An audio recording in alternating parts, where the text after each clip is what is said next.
this was my identity. Nobody talks about how freaking hard it is to be a dentist. What most people talk about is how this affects the patient. What nobody talks about is how this affects us. Dentistry is ready for this. Now is really the time. Welcome to Wellness in Dentistry. I am one of your hosts, Dr. Martin Mendelson. I'm a disabled dentist, coach, speaker, thought leader, and author. And I'm joined by my very good friend and co-host, Dr. Kyle Stanley, who is a dentist, tech entrepreneur, speaker, and researcher. And together, we've helped thousands of dental professionals pursue wellness in dentistry. And if you're unfamiliar with us, we'd invite you to check out our respective links, websites, and course offerings in the links included in this episode. And if you like what you hear and you want to hang out with us, because we're lots of fun, we have our in-person mental wellness course, Lightside Live, being hosted at Glidewell Dental Laboratory in Irvine, California, just across the street from the airport in Orange County, this coming May 9th and 10th of 2025. And so today, what we're going to be talking about bonus structures, the good, the bad, and the ugly. So, Kyle, hello. What do you think about this topic? Oh gosh, I have a lot of pain around this topic, Martin. Yeah. It's bringing me back to Yeah. some hard lessons I had to learn. And when I figured this out was when I was at my darkest point with burnout too. So it's like Mhm. it's all jumbled together for Yeah, me. But totally. really, I think the challenging part for me was that we bought a practice. Okay, Hmm. so the practice that we bought Hmm. had been there for 60 years. Oh, wow. We are the third owners. Okay, so the previous owner, who is now our partner, had been there for 28 years or something like that, Mhm. a long time, right? Now, there were great things about that, and there were bad things about that. Great things about buying a practice is, of course, patient base, Yep. reputation already, cash flow. There's so many things about that are great about buying a practice. I Yeah. would recommend people buy a practice. I think it's easier. The Sure. challenges that come with it is change management. So Hmm. it is changing, updating technology. It is maybe changing staff. It is changing behavioral patterns of patients or assistants. And, for our practice, we changed a lot. Now, we did it over multiple years, but we changed things like how we collect money. We brought in a lot of technology. We brought in specialty services that weren't being done before. Um, I'm trying to think of what else. Oh, like the time of how long our hygiene was. And Hmm. if so, we came in when they didn't take a lunch break, Mm. which is not legal, actually. Sure. So Right. we wanted to be, compliant. So we started lunch breaks, and Yep. that caused a problem with staff too, right? But on this topic of bonus structure, is that we had some employees that had been there for 10 plus years. Yeah. And they had been in this recurring experience of getting a certain bonus. Yeah. And so when we came in, the first few years was just, okay, we're just going to do that because that was what's always been done. Now, Yeah. once we got our hand and our eyes and our brains around what was happening in the business, we kind of said, this bonus structure doesn't really make sense. Hmm. And then one time I remember, and I still, again, have so much pain and almost rage about this, is Hmm. that some of the staff members came up and said, when are we getting our new bonus? And it better be the same that we got last year. Is that what they said? It better be the same. Paraphrasing, but basically, Okay. yeah, kind of Yeah. like threatening us, right? Yeah. This is what Or, drives me crazy. or I hope that it's the same as I've Yeah. always gotten, Yeah. for example. And I kind of lost my shit. Mm. One, because I was very deep in burnout. So Sure. I was very active. I wasn't eating well. I wasn't drinking water. I wasn't sleeping well, right? I was having so much stress. But two, just the gall of somebody to say that to me. Yeah. So that's kind Yeah. of my story. But Yeah. first of all, what do you think of that? So this kind of started between you and I, chatting wise, because of the year-end chatter on dental nachos. I love dental nachos. I'm a proud sponsor of theirs. I love what Dr. Paul Goodman and his team are doing. And I thought it was really quite interesting because there were so many people asking for help. And I'm really glad that they were, because honestly, there's not many places on the internet that are as safe as Dental Nachos, which is why I'm a sponsor. But there were all these questions about, what do I do for year-end bonusing? What do I do with my team?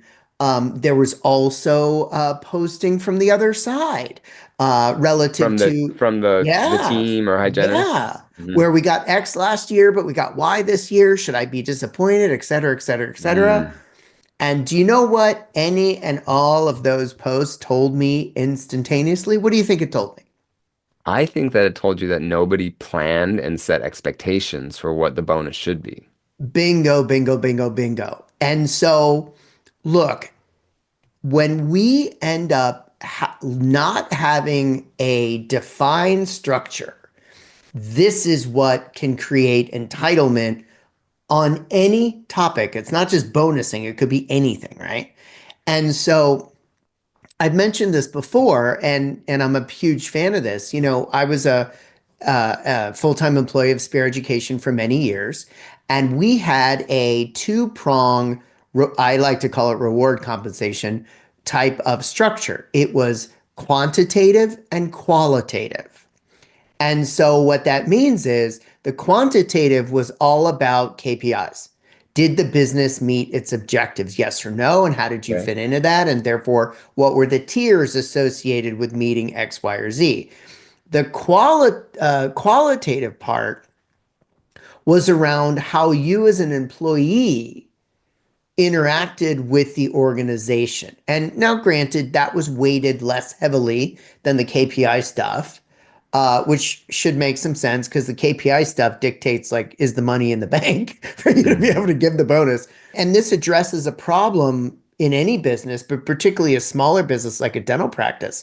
If you've been killing it I hate the word but I'm going to use it here. But Susie or Johnny is late to work, they kind of have an attitude, et cetera, et cetera. Guess what? They're going to get less than the other Susie or Johnny that is really contributing toward those KPIs. So I have some additional thoughts, but let's stop there. What do you think about I that? like that how Spear talked about bonuses, and other people do this too, Yeah, is objective and subjective. absolutely. I really love that because bonuses shouldn't be expected. Nope. Like if the business has a downturn and you're still Yeah, paid your salary, yeah, absolutely. you can't expect to get something extra, Yeah. right?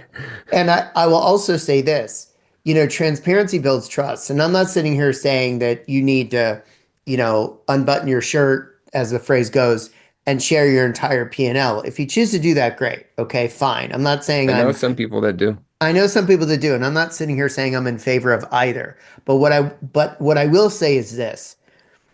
If the only time of year you share where you are according to plan is at the end of the year for bonus time, that's going to sow seeds of doubt. And so, at the very least, we need to be talking about how the practice is doing per quarter. I mentioned this earlier.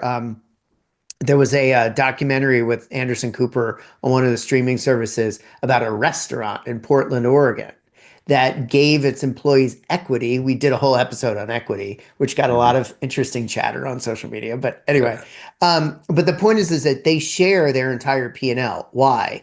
So that the employees understand how they're doing revenue versus expense. So, we can't make this a surprise and take that however you want to take it. The other thing I want to say, which you and I agreed to make sure we say at some point here, is this has all got to be documented, and it's all got to be documented according to legality, regulation, etc. So there's lots of wonderful people out there that can help you with it. We've talked about our friends at Ben Erickson before. There are other companies that can help you, but please, please, please, please make sure this is documented with signatures, so that there's no confusion.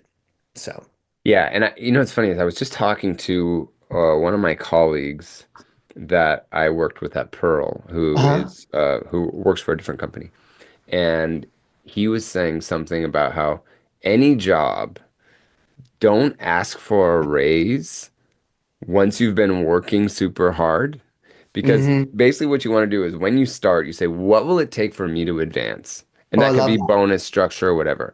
So you're setting that now. And then they, meaning, top down, would say, this is what we expect from you. Hmm. If this, then this, right? If you do this, then there's this bonus structure, there's this equity structure, there's this Hmm. incentive, whatever. But not wait till the end and then say, what do I need to do to get the bonus? Because nothing's been established yet. There's been no expectations explained on either side.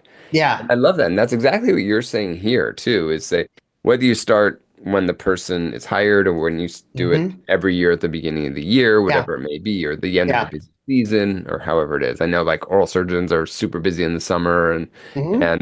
over Christmas and Hmm. Hmm. Easter and those areas because that's when kids get their wisdom teeth out, right? Yep. But do it whenever you want, but set those expectations and remind your team quarterly about Yeah. this. You and I have talked about this before.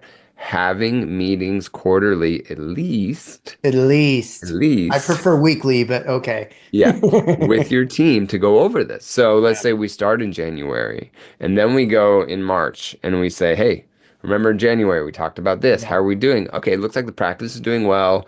Here's where I'd like you to improve. Here's why I like what you're doing. Yeah. And you're setting that up so that think of your last quarterly meeting, whether it's let's say October, Hmm. when you're going to have your final quarter year-end meeting and you're going to talk about bonuses, they should come in knowing Yeah. exactly what they're getting. Or at Oh, least, 100%. oh, when the month ends, we're Hmm. almost there, so I'll probably get around Yeah. this much. Yeah. Yeah. And I have another layer to talk about that, but I want to tell a story first. I don't think I've ever told you this story. So, and you made me think of it because when you said, um, make sure when your friend went and applied for the job and said, what's it going to take? So I started in dental practices at 16 years of age. When I was 15, I worked at McDonald's. Or maybe it was 17 and when I was 16, I worked at McDonald's. Hmm. So I got this job at my friend Amy's uncle's dental practice, Dr. Mendlinger, may he rest in peace. And in fact, that dentistry book over there, I got when I graduated from dental school. It's signed on there. It means a lot to me. But Oh, anyway, cool. so his wife was the office manager, Wendy, and we had discussions that they were paying me less than I was making at McDonald's. So they were basically paying minimum wage and McDonald's was paying more. And Wendy said to me, if you feel, she must have said within the first week, because I'll tell you what I did in a second. She said, if you feel this is going well, then we should have a discussion about, then we can have a discussion about more money. So at the end of the first week, it couldn't have gone better. It went extraordinarily well. And so, you know what I did at the end of the first week? I marched right in there and I said, so we talked about the fact that if things are going well, we could come up and match what I was making at McDonald's. And they did. Now, the funnier part of this story is the conversation about if it's going well, you can come to me for more money was like in April. And my first like full week was in June. So Wendy told me years later that she couldn't believe that A, I remember it, and B, I had the you know what's as a 16-year-old kid to do it. And Good she for you. goes, she said, I gave it to you mainly because you had the you know what's to do it. Yeah. But I want to put another layer here because the other category of question that I saw year end was about what do I do with my team? And I've had some thoughts around this because the And conversation and you're was, talking about a holiday yeah, like party party or a stuff. Yeah. dinner or whatever. Yeah. Yeah. And so to me, call me crazy, this can, and I'm going to even say should be quantified in your bonus structure. So what do I mean by this? If you're going and you're planning for the year and you know where you're going to plan for your compensation. And let's say the practice grows 10%. Well, you know what that means with all things being equal, with AR staying consistent to your traditional, management of AR. And so it would be very straightforward to say if we are within 5 to 10% growth, we will all have a really nice, we will have a dinner out at X, Y, or Z restaurant, you name them. If we're at, 10 to 15%, then we're going to do an overnight at so and so hotel. You see what I mean? So you know what the numbers are. So think about what it is ahead of time. And then again, when you come into the new year, there's no surprise, or come into the end of the year, excuse me, there's no surprises. Now, some people might call me crazy. However, what's the other option? The other option is to leave it open, to not be transparent, to leave it open to expectation versus knowing, oh my gosh, we hit 15% instead of, I'm going to be flippant here, instead of McDonald's, we get to go to the, fine dining restaurant in town. How cool is that? So, what are your thoughts on that? As crazy as that I'm sounds. thinking from the staff's point of view, and Mm-hmm. you and I have both been staff. Yep. You were an assistant. Yep. I was an oral surgery Yep. assistant. I know how it is to walk in and think this doctor has all the money in the world. Totally.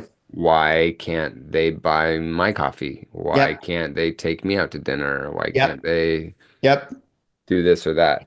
And I'm thinking from the staff's point of view that if you were to do nothing, Correct. they're gonna say, gosh, he or she can't even take us out to dinner. Now, Right. they probably don't, or maybe they do, but they may not understand that that's a $500 meal, let's say, Correct. or more, right? Right. Depending Or on where you more. are. Um, I've also had this happen to us before where we talked about doing a event, a dinner of some type, Mm-hmm. and we had staff members say, "Can you just give us the money instead?" Absolutely. So and I've heard that as well. And the way, honestly, the way I would approach that today would be great. I'm glad that, thank you for sharing that with me. I really appreciate the fact that you're comfortable sharing that with me. And our policy is we will be bonusing on the financial performance of the practice in combination with how we feel you are a team player. And if you choose not to join us for the additional celebration elements that are part of our compensation plan, that's great. However, it's not going to be transferred into money. Yeah, that was great. I love that. It's like bam. But I wonder though, Kyle, in that situation, I'm assuming rather that in this situation, it was a discussion you had in the month of December prior to actually Totally. go. Yeah. Oh yeah, See, no, we didn't plan ahead. No, yeah. See, no. there's my point, right? Yeah. And so, what I would say then, so this is what is I've interesting. made every mistake. Every mistake in dentistry I've made. So this is what I find interesting because let's say, for example, you have that conversation in February. Then you can turn around and say exactly what I just said and then flip it to, well, listen, if we grow to that next tier, then you are actually going to be taking more reward compensation home. So, what ideas might you have to help us bring the practice to the next tier? Well, I'll tell you, when all this bonus, incentivizing people to do Mm-hmm. things in your practice, when we started getting into this, I remember Mm-hmm. the very first month where we set a goal Yeah. that had a financial Mm-hmm. incentive for the team, Mm-hmm. meaning we hit X number, Mm-hmm. this person gets this much, this person gets, I can't remember if we did it all the same or if certain people got different ones. I can't remember. I have never seen the team work harder than in that. Mm. We Yeah. had hygienists that never got on the phone. We're calling people, trying to get them in. We had Mm-hmm. assistants walking people up to the front saying, let's get you scheduled for, to finish that other crown, that Dr. Stanley treatment plan. Let's do this. Let's do this. It was crazy. It was Mm-hmm. it was crazy. And so the the thing I would like to talk about too is how do you structure these bonuses? Do you Hmm. do a percentage of collections? Do you do a fixed fee? I know I've heard everything. I think the hard part is having everybody get different things because we know they talk. Yeah. You can't actually, I heard someone recently say that you can't actually require pe you can say like it's our policy to not talk about compensation plans, Hmm. but I think at least in California there's something legal about I believe you that's you, correct. you Yes. can't actually do that. Correct. So that worries me because I know everybody talks. Hmm. Hmm. So I would say a couple things. Yeah, it's all it's all over the map, right? In terms of what people want to do. And the fact of the matter is that if you're a pretty large practice and you're giving a percentage, that could equal to some significant monies for individuals. While at the same time, what that also does is it doesn't force you to play around with the base compensation. So, because what you can end up, because there's all this talk about merit increase, sorry, let me start again. Many times there's discussions of merit increases and how to do those, et cetera, et cetera. And, I learned a lot of this from Imtiaz Manji, who's very bright when it comes to this kind of stuff. And one of the things he said to me made For a those whole that heck. don't know, MTS Manji ran Yeah. Spear for Yeah. a number Yeah. of years. Yeah, sorry. And he's a really brilliant guy. And one of the things he said really struck me, which was if you keep increasing someone's base, you're going to be somewhat quickly paying them way more than the market would bear. And then you're going to end up locking yourself into a corner. And then when you try to hire somebody else, that ends up, like you were talking about, people talking with this pay disparity, and you end up in a real pickle. So basically, if you think about it from an extreme, let's say the going rate for, a front office person is, I don't know, I'm making this up, is, $20 an hour. I know that's, potentially low depending on where you are, but let's just say it's that. And that person's been with you for, 30 years, and you're paying them $50 an hour. Now you're in a position where you could be screwed. And so you want to pay people well, you want to pay them fairly, and you can use the reward compensation as a lever in order to pay people commensurately. And if you do achieve certain gates or tiers, then you could also bring longevity into the discussion relative to giving them a kicker because they've been there 10 years, but you're still not necessarily over time significantly altering the base, which could cause a whole bunch of problems in and by itself. I like what you're saying. Answer this question in a 1 to 3 word answer. Hmm. Do you think, in your opinion, do you think that people should get the same thing no matter what their role is? Like, for example, let me give some examples. We've got a hygienist, we've got a front office, we have an office manager, Hmm. and we have a dental assistant. Yeah. Should their bonuses be the same So in dollar amount or percentage amount? here's my personal biased opinion relative to that. These individuals are making different amounts to begin with as a base. They have different bases, yes. So therefore, even if they're getting the same reward-based compensation, they're still making different amounts of money at the end of the year. That's my Yes. personal bias, right? Right. And so you're saying that's okay.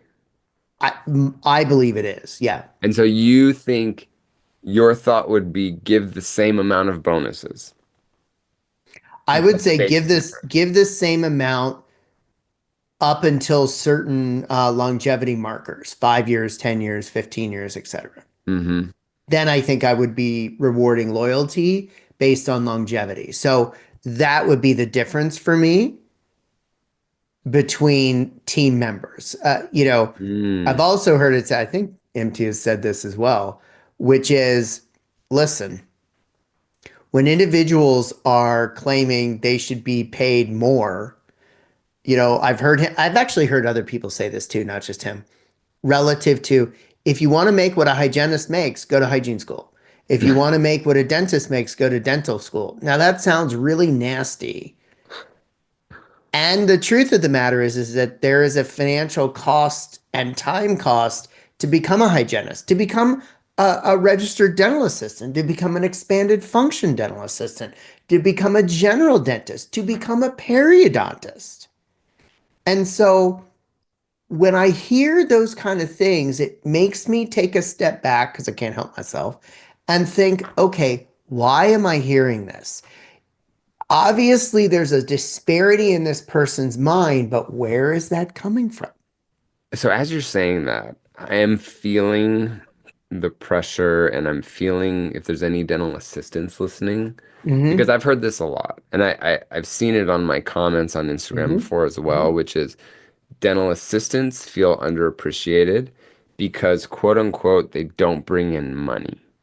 So you have the hygienists that produce money, Correct. right? They're Correct. bringing in collections. Correct. You have the front office or office manager who is booking and literally collecting money, Yeah. right? And then you have the dental assistants, which tend to be the least Hmm. paid person or Hmm. the lowest Yeah. paid individual. Hmm. And from what I've seen, tend to get less bonuses. However, I could argue that they're one of the most important people Yeah. on the day-to-day Yeah. workings of the Yeah. practice, right? Yeah.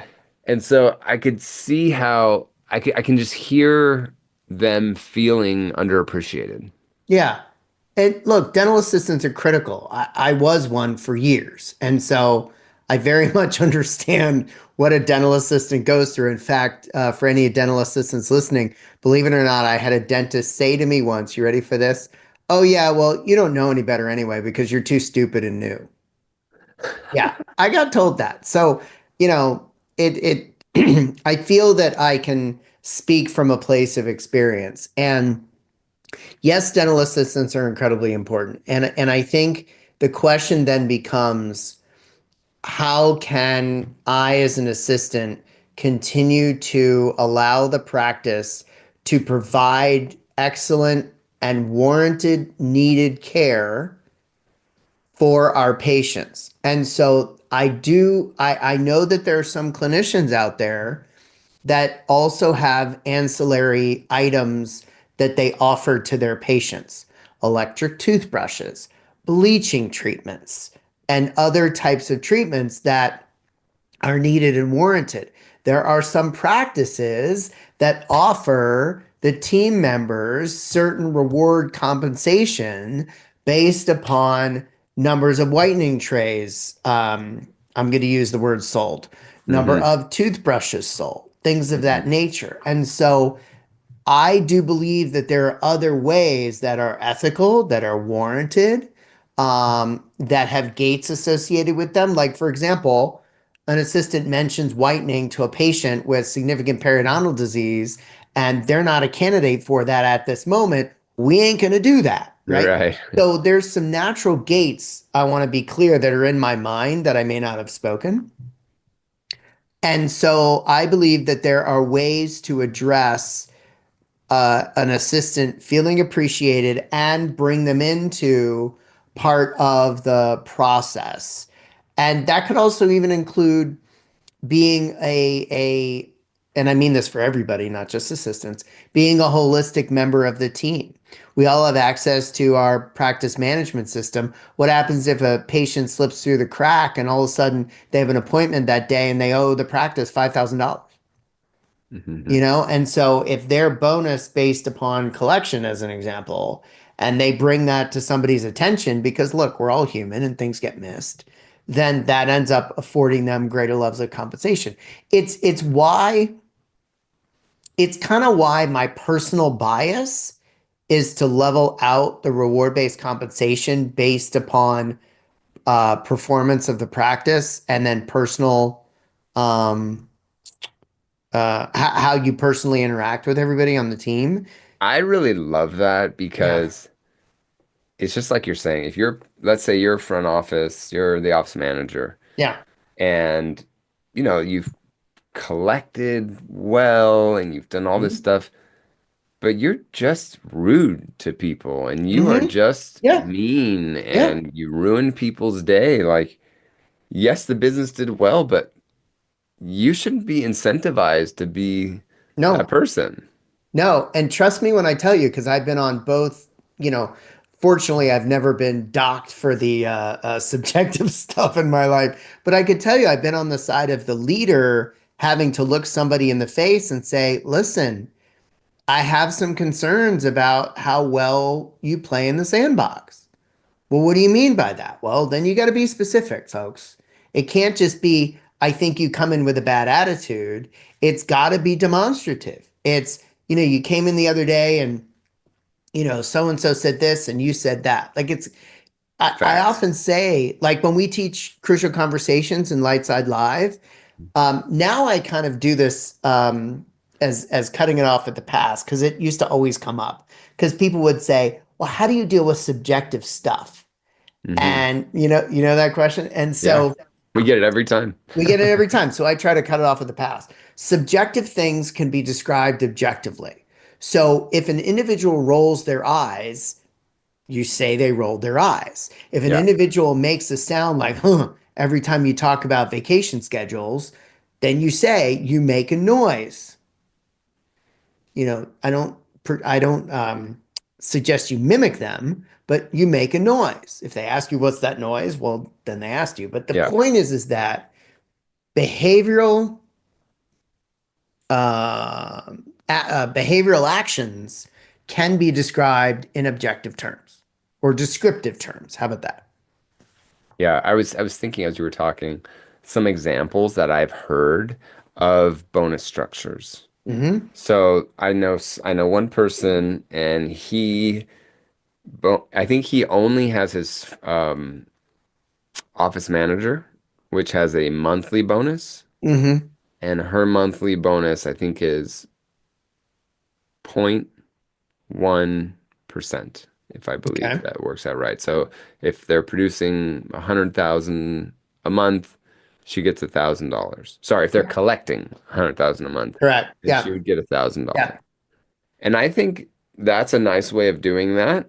Hmm. Now, there's also ways of spreading that out within the group.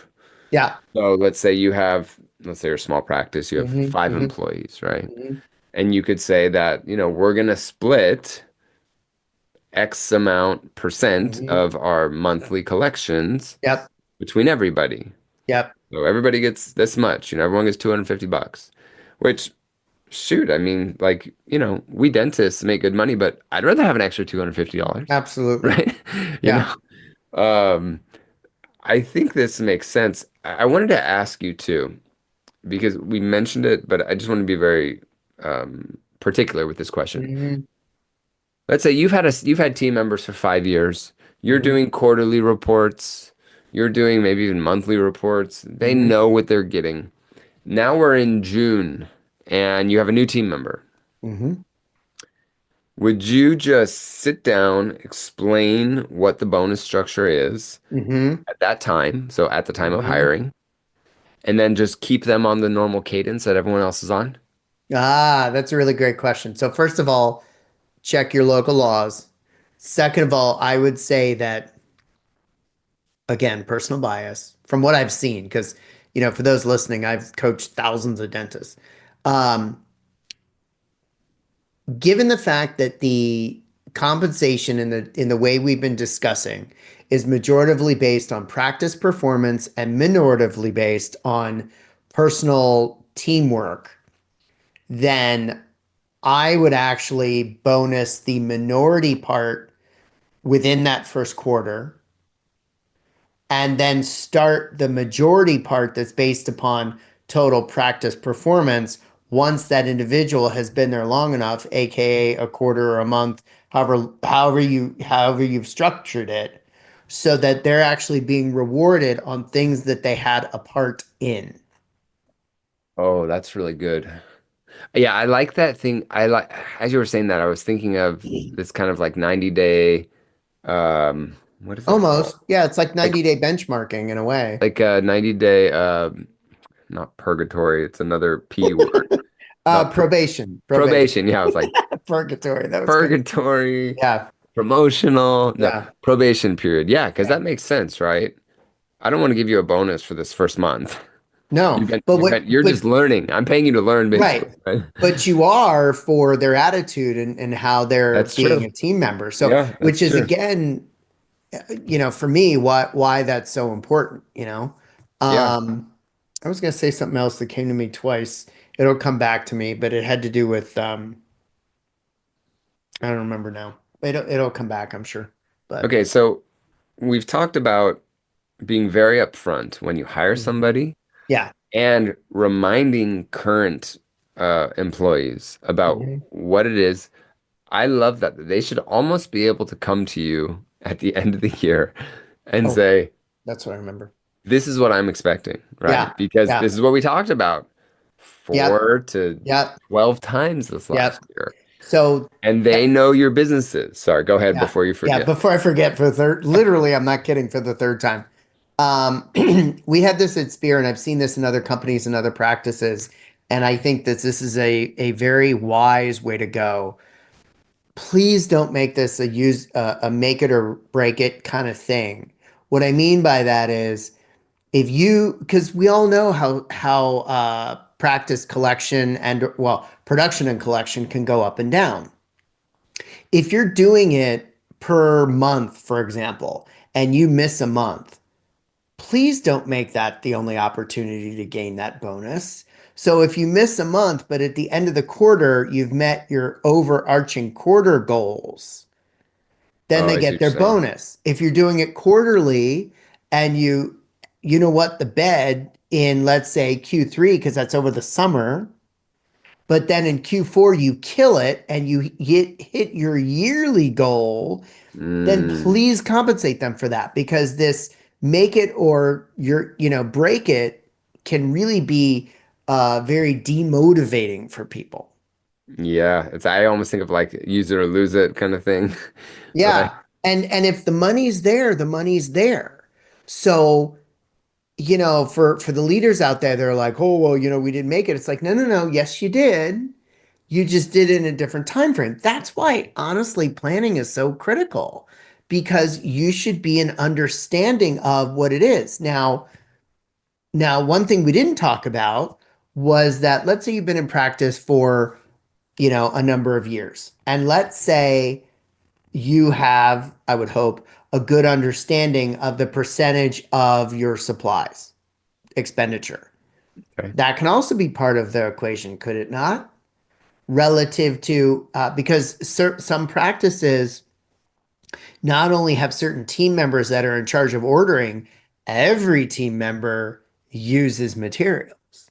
And so, let's say you have an associate dentist that always dispenses too much bonding agent, which is incredibly expensive, Hmm. or an assistant that does that, or a hygienist that, wastes, who knows, whatever, topical fluoride, Yeah, whatever. right. It creates a responsibility for everybody to use the amount that's needed without being flippant on, oh, we'll just get more, right? Now, in these days of inflation, we have to be a little careful. We would have to adjust that for inflation, of course. But I also think that it's something that warrants discussion because if we want to bonus individuals on practice performance, then practice performance is not only the amount of care that we're being compensated for, but it's also the cost of the provision of care that we have been responsible for. That's You, right. you can't extract one from the other to use a purposeful pun. Let me ask you this, from the subjective side and the objective side Hmm. of the bonus structure that you're talking about. Hmm. So objective, our goal was $1 million in production. We did 1 million. Yep. So we hit that. Yep. Subjective, how nice are you? Are you showing Hmm. up on time? How's your Hmm. attitude? Hmm. Are you clean when you come in? Yeah. Do you, whatever. Yeah. What percentages should those be of the total? Should it Ah. be 50-50? Should it be, Mm-mm. you No, know, what is your it should thought? not be 50-50 because the The objective part is what's putting the money in the bank to pay the subjective part to begin with. So you think the So objective part should be less, no, more. No, more. more? More. 100% more. Okay. So I think, I mean, let's give an example. Like throw out numbers, throw out yeah. percentages, give me So something. I would say three quarter, one quarter. So of the total bonus, three quarters of the total bonus should be based upon practice performance. One quarter should be based on subjective performance or And, employee performance. and so okay, so I want to give some numbers just for people Hmm. that are listening. Let's say Yeah. you say if we hit this number, everybody gets $1,000. Hmm. Okay? Hmm. Just based on the money. Hmm. And then on the subjective part, would you make tiers? Like let's say tier 5, you get an extra 500. Tier 4, you get an extra 400. Tier 3, you get an extra tier 1 down to 0. How No, would I you? would actually make it a percentage of the whole. So if you So hit a give me an example with million, numbers. yeah. So if you hit a million and then therefore everybody is eligible for 1,000, Ah, that means everybody gets 750, but that okay. extra 250 is up for grabs. And if you're not following protocol, if once a week you've forgot to check in or out the lab cases as an example, and because of that we had a couple missed appointments and some angry patients, like that stuff's important, right? So the acronym that Spear used, and this was not unique to Spear, it's called Strive, and it's an acronym. And so there's, again, please seek out, HR counsel on this. As I've said in previous episodes, remember, folks, let's stop trying to reinvent the wheel. Let's stop trying to pretend that we're unique. We're not. When we're at our chair and our patients' mouths are open, we're unique, and every other time we're not. And so there's lots of compensation systems out there that you can literally plug and play from other industries, from other professions, etc. You don't need to reinvent the wheel. So seek the appropriate counsel and advice from a company like Ben Erickson, from a company like Kane Waters, all those kind of companies. Okay, that makes a lot of sense to me. Yeah. As you're saying that 25% that is subjective, I want to remind everybody listening that we need to have that in writing. Amen. And this is a challenge because you're busy, you're working on patients, and Johnny forgets to check in the lab case. And so we Mm-hmm. think it's not here. And then Mm-hmm. we call and we reschedule the patient because it's Mm-hmm. not here. And then Mm-hmm. we Mm-hmm. find we call the lab and say, "You never sent the lab case." He says, "Yeah, we sent it." And then three people are looking for it. And I Yep. know everybody's gone through this. Oh yeah. And at that time, you're stressed, you're busy, you're working on patients, you want to go home. But we have to remember the importance of documentation. Oh hell Just yes. like how at the end of the day, you are stressed, Yeah. want to go Yeah. home as well from clinical, you Yeah. still need to write your clinical notes because they're Yeah. not going to be as good if you write them a week later or a day later or Correct. sometimes Correct. even an Correct. hour later. Correct. And that I think is where a lot of people get in trouble. I know that was where I got in trouble was Mm-hmm. that we had conversations with people, we didn't write it down, and it came back to bite us, really it came back to bite us legally, Yeah. actually. Yeah. So I just want to remind everybody, it's like if it wasn't documented, Yeah. it didn't happen. Yeah. And for you to come to somebody in December and to say, listen, we hit the goals, assisting wise, you were a great dental assistant this last Yeah. year. However, we had a lot of complaints about you. We know you were late. And they said, well, when was I late? And you say, well, Correct. you were late, right? Yeah. Well, no, when Yeah. was I late? You need to say, March 3rd, you were 9 minutes late. March Mhm. 24th, you were 24 minutes late. May Yeah. 2nd, you were 9 minutes late. Yeah. And then it's like, oh, okay. Yeah. And you bring up an important point, which I was going to say this, and thank you for helping me make this even more clear. I don't think either one of us are saying we're walking around with a clipboard looking for infractions, right? And in the case of being late, for most of us, we have, part of our DPMS system that's really easy to pull a report, right? Yeah. And so one of my first mentors in leadership said to me, and I love this so much, A review should never be a surprise.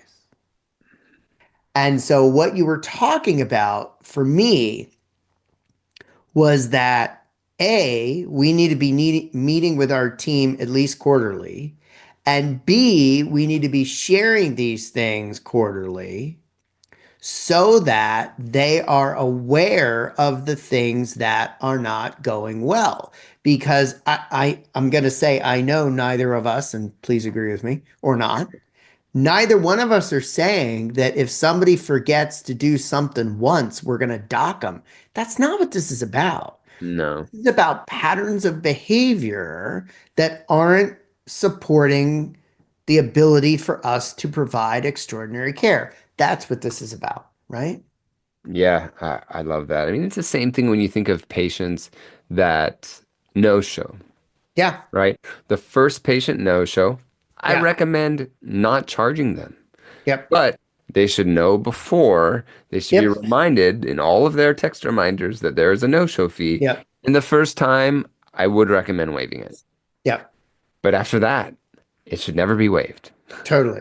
And the part of that subjective stuff often is responsibility, right?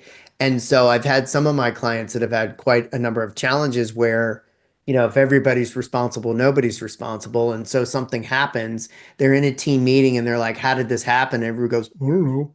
Well, so in that kind of situation, somebody's responsible. So, in what we're kind of talking about, if that was a recurring theme versus a one-off, then that would end up affecting everybody. And the contrast to that would be this. Let's say you had the exact same situation. Something didn't happen. You're like, what the heck, everybody? What happened? And you have one person that was like, you know what? I don't know how it happened. However, I'm going to make sure that this doesn't happen again. I'd like to, think about this for a day and come up with a different protocol or reminder or checklist or magnet on the door to remind us to shut the nitrous off, Hmm. right? And so this isn't about looking for missteps. This is also about looking for initiative, looking for ownership, looking for, buy-in. It's I don't want this to come off as some kind of punitive concept. This is as much about a celebratory concept as it is a punitive concept. Period. I love that. I love it. I'm writing things down because I want to try to summarize what we've talked about. This has been a fun one. It can go all over the map and that's okay. Yeah. And, it's whatever ideas you have, if you're listening, write them all down, think about them, sketch out something, seek out those people that can give you good, experienced legal counsel, whether that's HR or legal or accounting or all the above, and come up with something that's going to work for your own practice. Yeah. It's So this is what I wrote down. yeah. And let me know if there's anything I'm missing in this summary of what we talked Hmm. about with bonus structure in the dental office Hmm. is Hmm. set early expectations. Yep. No bonus should be a surprise. Nope. Have regular review. So Yep. meet with your team at least quarterly, Yep. individually, Hmm. and as high as weekly Yeah. if you have the time. 75% of it based on collection goals of the Hmm. business. Hmm. 20, the other 25% is based on merit, personal goals, Hmm. how they're a team member, things that are a little more subjective. Hmm. But even that subjectivity could come with facts. Needs to come with facts. Yes. Yes, yes. Mhm. Uh, so document problems, document positive things as well.